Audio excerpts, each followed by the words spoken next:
মানুষের কর্মজীবনে সব কাজেতেই কষ্ট, পরিশ্রম, হার্ডওয়ার্ক আছে। তবে এই পেশাতে সবচেয়ে বেশি পরিশ্রম এবং হার্ডওয়ার্কের কাজ করতে হয় এবং রিস্ক, 100% রিস্ক। একটু 19-20 হইলেই মানে জীবন বা লাইফের কোনো অঙ্গহানি হওয়ার 100% চান্স আছে। তারপরেও মানুষ জীবিকার তাগিদে এই কাজগুলো করে থাকে এবং তারা খুব রিস্ক জেনে এই কাজগুলো করে, যে এটা খুব রিস্কের কাজ।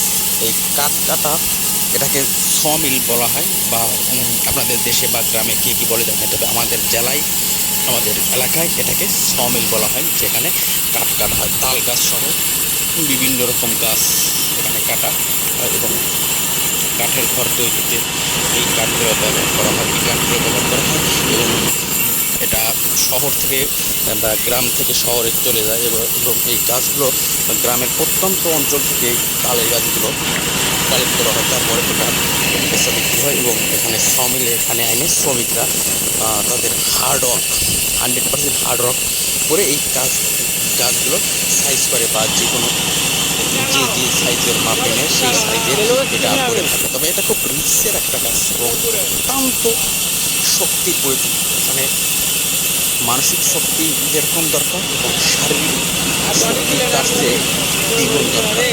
মানে একটু ভুল হলে বড় ধরনের একটা দুর্ঘটনা হওয়ার সম্ভাবনা বেশি থাকে। সেখানে ভুল করাটা বড় একটা চ্যালেঞ্জ, সেখানে ভুল করা যাবে না। একটু নির্বিষয়ে যারা কাজ করে তাদের সমস্যার যাই হোক এই কাজটা যারাই করেন খুব সাবধানে করবেন। এবং আমি আমার এই ব্লগটাকে লম্বা করলাম না, তারা